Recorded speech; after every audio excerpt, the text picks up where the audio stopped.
This episode of Talkin' About Rock is sponsored by Unleashed Music.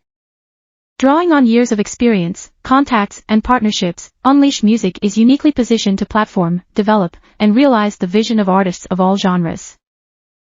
Achieve your goals by partnering with Unleashed Music and take advantage of their decades of experience to help you create and execute your marketing campaign. Visit unleashedmusic.com for more info. On this episode of Talking About Rock journalist and author Steve Rosen chats with us about his book TONECHASER, his 26-year journey with Edward Van Halen.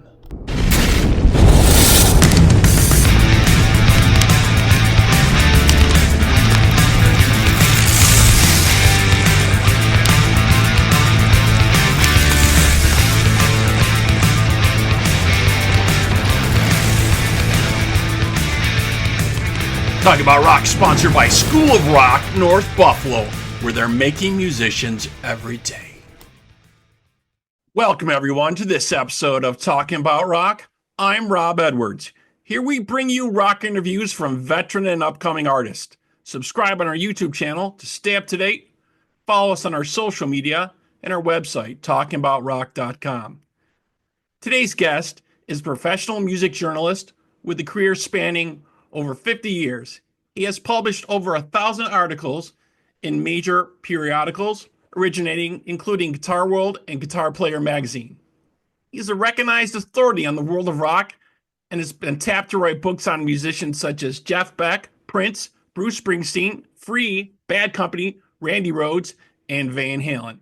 Here to speak with us about his latest book, TONECHASER, Understanding Edward, his 26-year journey with Edward Van Halen. Let's welcome Steve Rosen. Hello, Steve. Robert, how are you, man? Happy to be here, buddy. Great, man. Doing well. Well, your book is really amazing, man. You've given us a glimpse into the man who would become the next rock guitar god, but he was always very, very humble. Yeah, man, he was, and that was sort of the paradox of writing the book, hanging out with this person who the world was looking at as the next stage of electric guitar playing, and on the other side of that, him just revealing these very vulnerable feelings to me. So trying to put that together and present it so you could walk away thinking, yeah, I know this guy a little bit better than I did before reading the book. That was what I was hoping to do. Yeah, and many of these interviews were recorded on cassette as they were back in the day.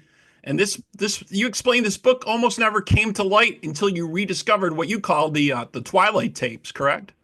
That's exactly right. So I met Edward in 77.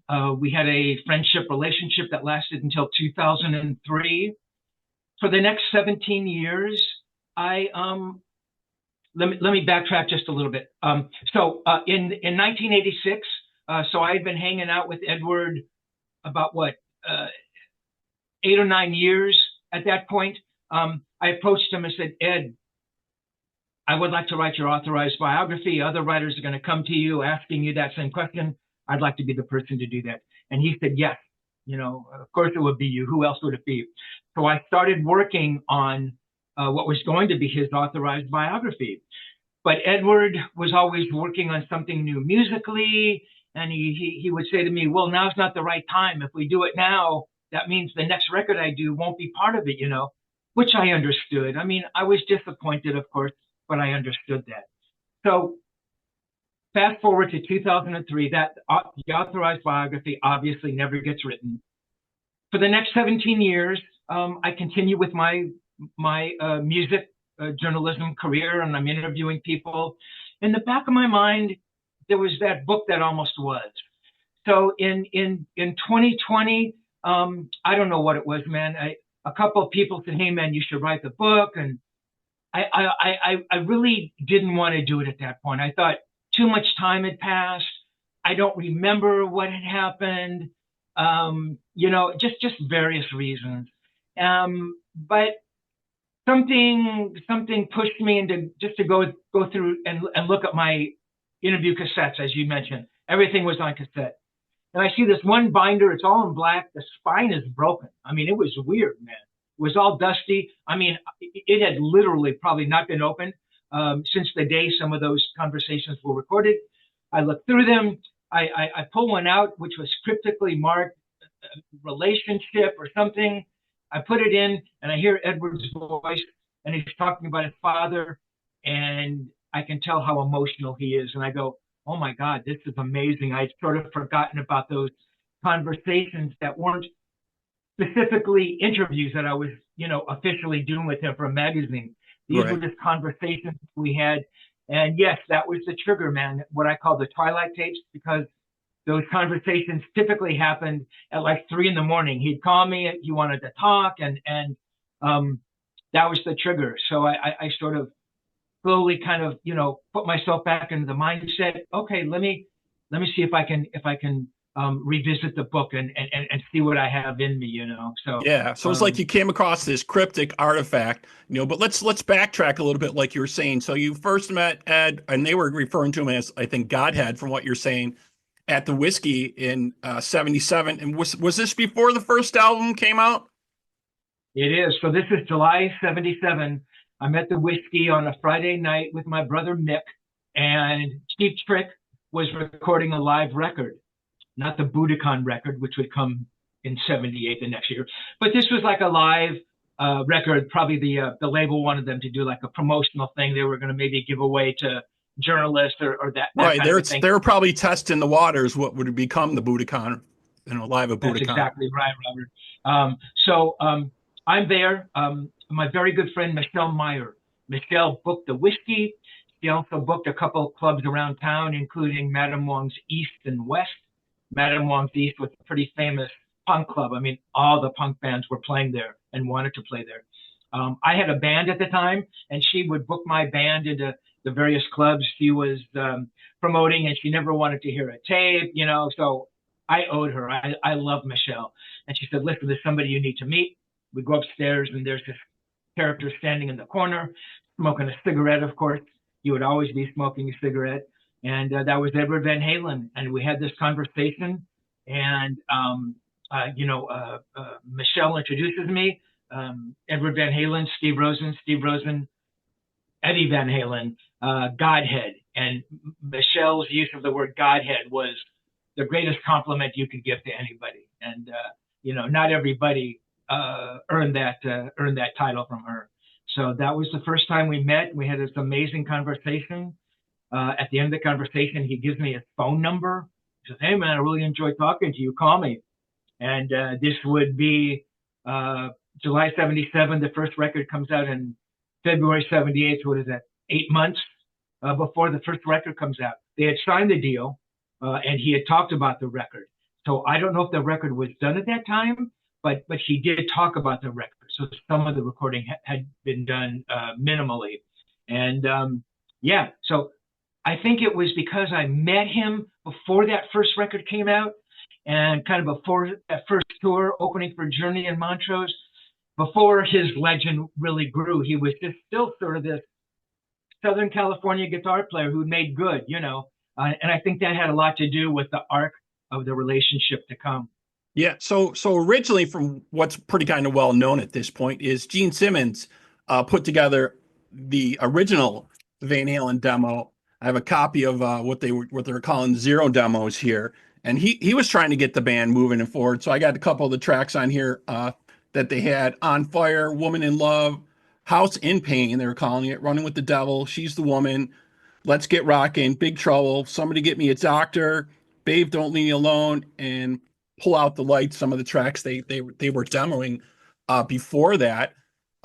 Gene never moved forward on the project. Guys from Warner Brothers, I guess, came down and saw the show. Ted Templeman finally signed them and got stuff rolling on that.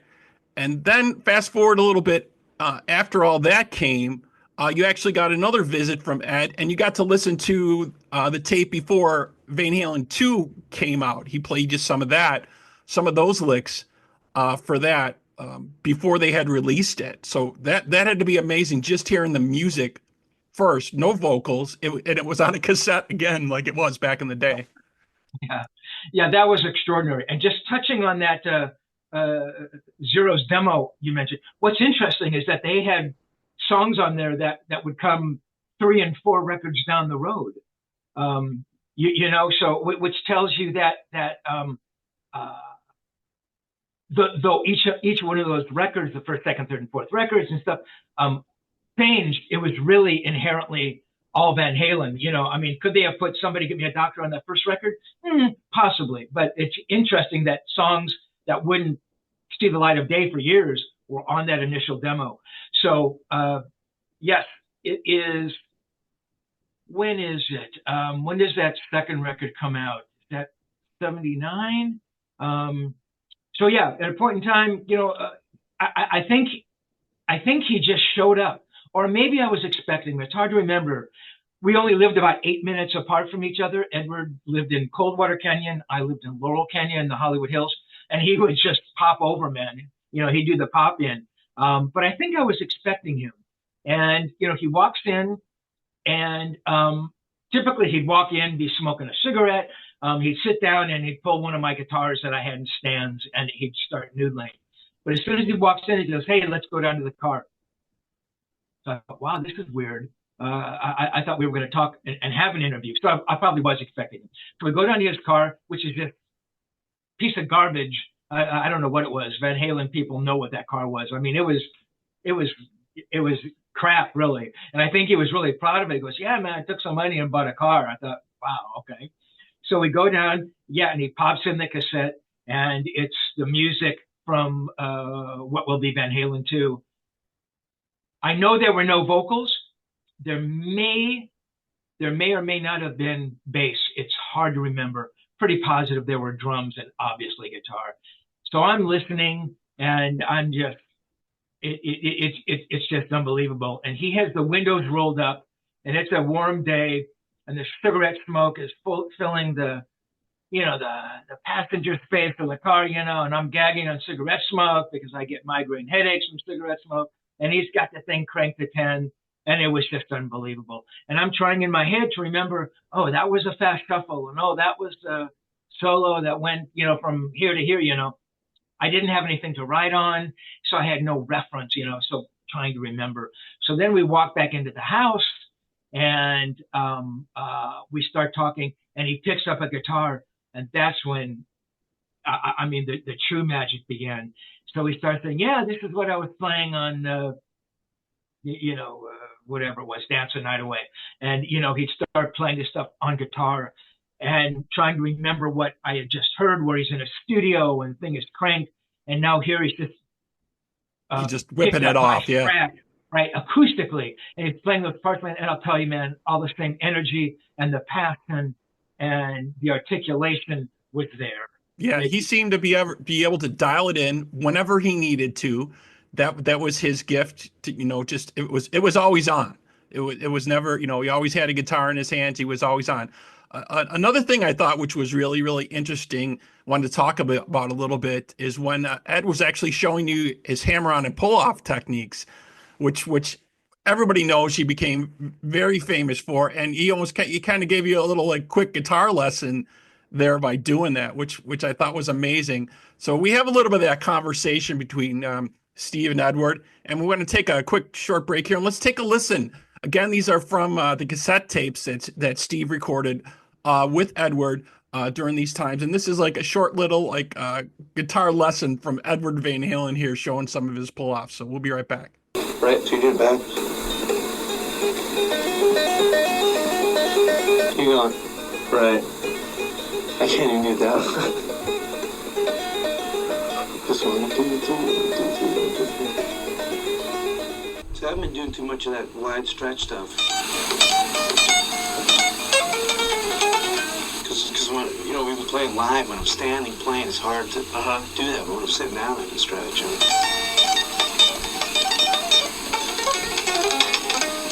God, that's great.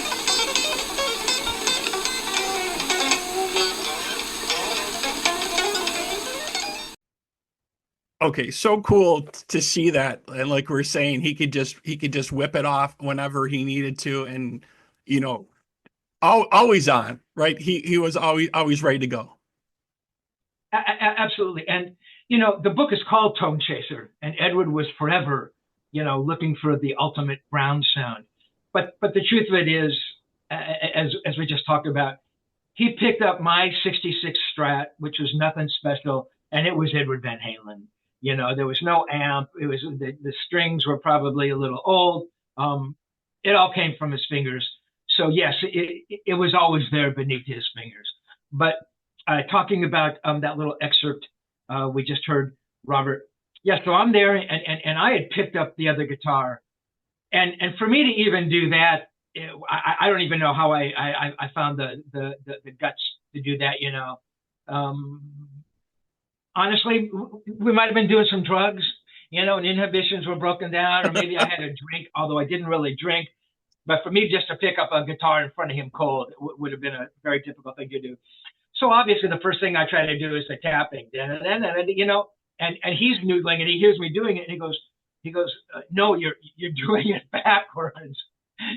It's like, he heard it instantly what I was doing. And so I kept attempting to play it, play it, and I'd butcher it, and then I got one right. And he says, oh yeah, man, that's it. You got it, and that was amazing.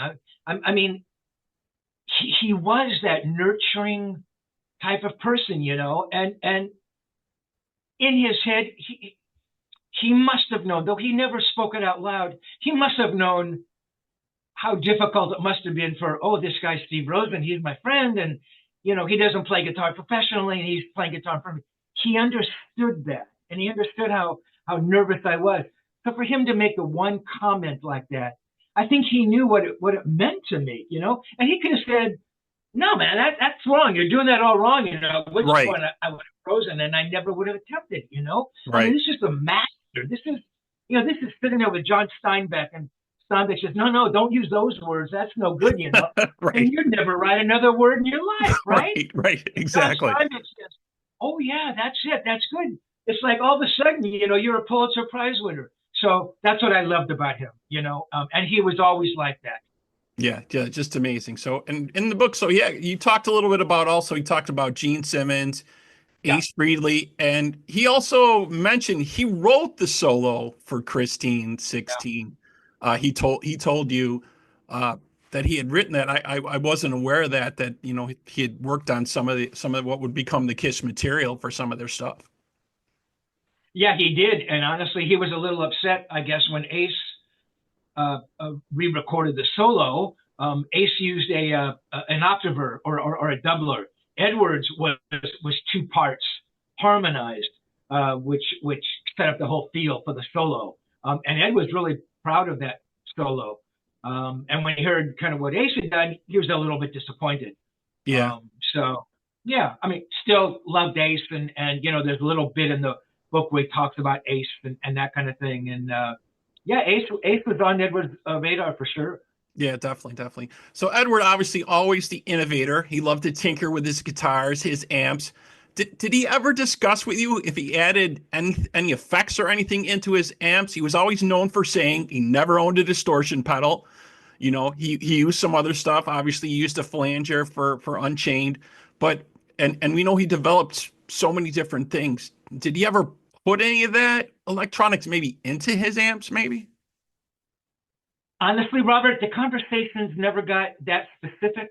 I did those interviews with him for Guitar World and various Japanese and European magazines, which were guitar centric, but I never dove that deeply into that. I mean, I wish I would have. I did, excuse me, do an interview with Jose Arredondo, and Edward and Jose were actually going to put out an amp back in the day, like a Van Halen model, because Jose did a lot of mods on Ed's gear early on. And in fact, that interview is being transcribed now by Alan Garber, a Van Halen enthusiast who has transcribed a bunch of Van Halen solos, and like he's the guy to do this. So there might be some information in there that Jose talks about in terms of internally what's going on. But no, I never really got that deep into that kind of a conversation with him. Yeah, it'd be interesting to see, because I think people are always trying to see if they can emulate him, what was going on. He played with his back to the audience when they first started out way back in the day. He didn't want people copying his licks and seeing what was going on, and rightly so, definitely. So let's fast forward a little bit to the 1984 album. We saw keyboards kind of front and center for Jump, but you noted he had mentioned keyboards way back in the early days. He was already thinking about this, always planning stuff, always had songs that he had, on the back burner waiting to be put together, but he was talking about keyboards real early. Absolutely. And, you talk about Jump, and obviously that's the one song we all refer to, but I'll Wait. I mean, that's all. And that song almost never happened. Dave didn't want to do it. I think it's one of the better songs on the record, actually. But yeah, Edward heard keyboards in the music much earlier, and I think really that came from the fact that Edward, right, took piano when he was just a little Eddie Van Halen, right? I don't think that ever left him. And though he didn't want to play, classical and that kind of thing, I think learning those classical songs, and even though he was doing it by memory and not really reading, and Edward will say, "Oh, I don't know how to read," I think that's a little untrue. I think Edward could look at a piece of music and probably scratch out what was going on and figure out chords. Could he read like flies running across the page? No, but I think Edward knew he knew staffs, he knew the faces and all that kind of thing. But I think he was always thinking keyboard parts. I know a lot of the bands that he was listening to, there were keyboard players, all that prog stuff, UK, and all that stuff was keyboard oriented. So yeah, it was on his mind really early. And I think, everything else being equal, I think there could have been keyboard parts maybe even earlier than they showed up. But then he bangs on the Wurlitzer, which really isn't a keyboard part proper, but he was always thinking about keyboard parts, definitely. Yeah, definitely. And he was always kind of like you said, a little bit reserved, and he didn't want to give away everything that was going on. He didn't like doing interviews really very much, right? That was kind of well known. He kind of let that be Dave's thing and let Dave's kind of mouth kind of run and kind of set the verbiage. And then we would find out obviously years later that Alex was kind of the one running the business and keeping things in the back end working. But after 1984, we saw, Dave left to start his solo career. It's kind of been noted that Ed's Ferrari mechanic kind of recommended Sammy to join the band. I don't know if that's a totally true story or not, because they actually played together in Montrose. Montrose was on a bill with them. So I'm not sure if that's how they met or how they started. Do you have any insights into that, of how kind of Sammy got into the mix? I mean, that's an excellent question, and yes, the famous story is Edward and Sammy's the Ferrari mechanic, Claudio. Right. Edward walks in one day and his Ferrari's broken down, or his Countach, whatever it was. And, hey man, I'm looking for a singer, and Claudio happens to mention Sammy. Was that the trigger? I don't know, man. I really think, that they played, those early shows back in the day. Yep. I mean, all those shows together. So he was seeing Ronnie sing, Sammy sing every night. Did that not stick in his brain? Right. I mean, right. I can't believe it didn't. So it's probably a combination of the two. What I always found odd, and I write about it in the book, at a point in time, Dave has left, and Edward says, "Hey man, find me a singer." And I think he's just making conversation. He's just goofing, go find me a pitcher for the Dodgers. It's like, right, I'm going to go, right, because you don't know anybody anywhere, right? Right. And I thought I honestly didn't take him seriously. So I kind of half-heartedly looked around, and I really didn't try. Had I known, I really would have made an effort. I mean, it would have been amazing to think, that I was a guy who found a singer that, became the singer for Van Halen, but I didn't take it seriously. And Edward, one of the one of the peculiarities of his character, sometimes he would take an easier road, not with his music, because he worked on every song and every lick, but maybe some of the ancillary stuff, some of the business decisions. It's like, well, you let your mechanic choose your next lead singer. It worked out. Yeah, it worked out very well. Like, right. I mean, can you imagine? I mean, he could have called anybody in the freaking world. Yeah, that's why it's a little bit hard to believe that story. You know, I think he was always watching what was going on around him, you know, taking note of different things, different players, different people. And another thing I wanted to mention is you talk about a little bit about it in your book. He'd mentioned Michael Anthony's bass playing, how he maybe wasn't so happy with that at times, and we know from stories that he'd reached out to, you know, Billy Sheehan at one point and was maybe going to tap Billy Sheehan to play bass for Van Halen. Obviously, we know he eventually moved on to play bass for David Lee Roth. You know, Billy was kind of almost caught between those two worlds at that point. You know, would he be playing with Van Halen, or obviously he would move into Dave? But it's just some of these insights that you have, you know, into the book for some of those things we can see now, because like we were saying, Ed was a private person. He kept a lot of things close to the vest, right? Absolutely. You know, and you bring up Billy, and I've known Billy for a very long time. He's a sweet guy. He's an amazing bass player. And again, I don't know specifically what happened when Edward reached out. I think Edward was maybe in a frustrated mood, so he calls Billy because he had a ton of respect for Billy. And with Edward, it was all about respect. So yeah, I mean, did he make a call? Hey, Billy, do you want to join Van Halen? Was it that? Yeah. Well, we actually spoke to Billy on the show, and Billy said, you know, Ed had brought him up to his room to listen to a tape one time, you know, and he basically said to him, "What would you say to me if I asked you to join Van Halen?" You know, and Yeah. Billy was like, "Well, I'd be on the next plane and I'd come and join you guys."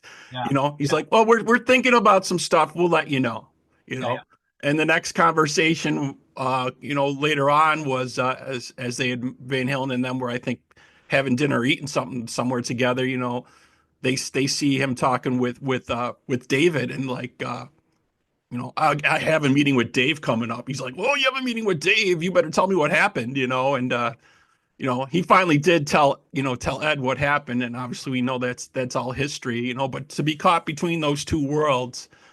You know what I mean? Something amazing. Yeah, Billy Sheehan, obviously one of the masters of bass, definitely. Absolutely. And again, because Edward did have so much respect for Billy, there's a little bit in the book, again, that Edward talks about, Billy playing in Dave's band. And Edward says, Billy reached out and told me about it, or asked me, "Hey, man, are you cool with that?" And Edward said, "Yeah, man, go ahead. You know, do that, you know," because it was all about respect. Had Billy somehow done it in a disrespectful way, I think the conversation would have gone entirely differently. But Edward wasn't going to stand in the way of Billy Sheehan playing in Dave's band. He understood what that meant, you know, in terms of a career. You know, certainly Billy being in the band would have been an entirely different animal. Would have been different. But at the end of the day, Edward was fully aware of what Mike did bring to the band. You know, the harmonies, and Mike tended to stay out of the way of the guitar playing. Right. And maybe more importantly than anything was the chemistry of the band. Van Halen was those four guys. Yeah, right? definitely. And that's, like you said, that's one thing that's come to the forefront is the chemistry between those guys and the vocals. Obviously, they were known for those backing vocals, and having Michael Anthony doing that was an integral part of that, because obviously Dave wasn't the best singer. He was the showman. He was the best showman and the best frontman at that time. Absolutely. And Edward, you know, was fully aware of Van Halen was those four guys. And, you know, again, to replace somebody at that point in time could have been suicide. The harmonies, and Edward loved Mike. I mean, he really loved the guy. I think he wanted a little more from him. in terms of effort or that kind of thing. Because with Edward, it was 24 hours a day, right? No one could possibly give as much as Edward did. Edward never slept. Edward was in the studio, when he wasn't sleeping. So, but he just wanted a little more from Mike, which again comes down to respect and so. Yeah, definitely. So, and you've been a guest at the famous 5150 studio. You've been there, I think, probably a couple times. Not only his workshop, but the vault for tons of unreleased Van Halen material. Do you think any of that will ever see the light of day? Will ever get released? I mean, we see pictures of stuff from there, and there's just shelves and shelves of stuff. I can't predict the future, and I certainly don't know what the Van Halen estate is thinking about. I can't imagine that down the road something doesn't come out. It just requires putting it together. I mean, honestly, they could probably pick a tape at random, put it on a CD and put it out there. I mean, probably nothing would have to be done with it. I think Wolf is fully aware of the history that is locked away in that vault. I think somewhere down the line we'll see it. I don't know if it'll be in the near future. Alex's book is coming out, and I don't think anybody saw that coming. Right. I think that's going to have to run its course, I would think. Though I guess there's that one new song or part of one new song that unfinished, right, unfinished. So I think that gives you a sense of what's there. I think the book will run its course. Wolf is forever on the road, so I would think that he would have the final say with that stuff. I think one day we'll see some stuff. I don't know how much, and I don't know what, but I just think that the call from the vault, coming to Wolf, it's like I got to go check this stuff out. Let's put some stuff out now. So. Yeah, and the one thing that floored me and a lot of fans in the day is we never really saw until Sammy kind of put his tour together.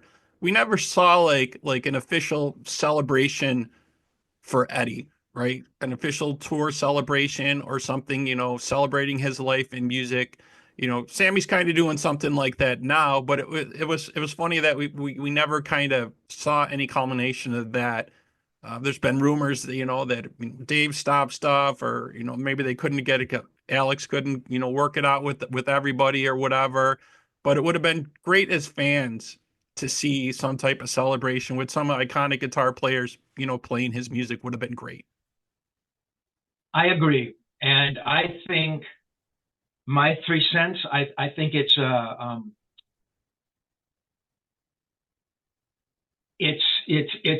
unimaginable that there was not a tribute show, a tribute concert. As you said, they could have brought in different guitar players.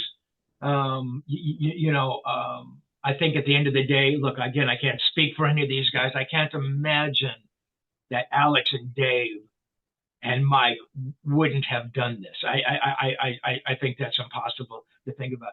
But the other thing you have to think about, and this kind of goes back to why my original book, or at least in my brain, why my original book that I was going to do with Edward didn't happen.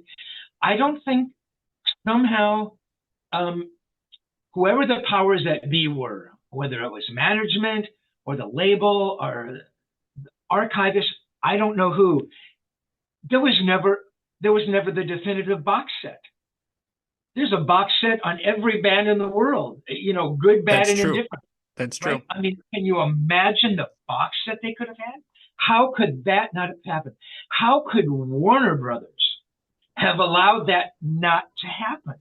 I mean, look, how much, if it was purely from a financial standpoint, I mean, that I don't understand. And I believe in my little pea brain, somehow the legacy and the importance of Van Halen just did not register with these people.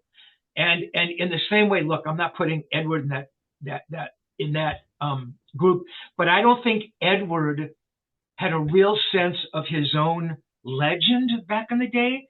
Look, I totally understood why he thought, well, if we do the book now, the next record won't be talked about. But Right. And in a sense, he was talking about his own legacy, but I don't think he understood that he was changing everything, and this is an excuse for me, why I wish the book had come out then. It would have been a different book, but fans were, I believe, clamoring for that book. It was part of the legacy. He never equated a book coming out as being a part of the legacy. It was somehow separate from the music, which always came first with him, and I totally get it. But yes, no CD box set and no tribute show, which to me translates into either absolute ignorance of who Edward was and who the band were, or laziness or disrespect. I mean, there's no good answer. I don't know why that the concert has never happened, or there's never been a box set. So yeah, I think they really missed the boat on all that stuff to happen. It was just, as fans, it was sad to see they couldn't put that together. Obviously, with Ed's passing, October 6th, 2020, he was 65 years old due to complications from throat cancer, reported not from cigarettes. It was the metal picks that he had held in his mouth made of brass and copper, which was actually the issues that happened, unfortunately, for him. So my last question here for you, as we'll wrap up, Steve, you've interviewed amazing names, amazing guitar players, Jeff Beck, tons of people. Do you think we'll ever see the rise of another guitar hero again? Do you think this time is past? you mean that would sort of have the kind of impact that Edward or Jeff Beck did? Exactly. I don't, and not because, well, I think there's a couple of reasons. I think the first huge reason is that the music industry has changed so much. Somehow, you think about Edward and Jeff. I mean, they came up during the analog age, and then that got translated into all the computer online stuff. Now it's basically a computer, it's downloads. I think there's such easy access to everything that in some way it diminishes everything. I don't know what it would take to tip those scales. I mean, there are a lot of amazing guitar players. I mean, we see them, every day on YouTube, right? 13-year-old girls from Japan who blaze like they've been playing for 15 years. Right, exactly. But which is remarkable and it's impressive, but it's all those other parts that made Edward unbelievable. It was his playing, but it was the heart and the passion and the person and the character and the things we felt.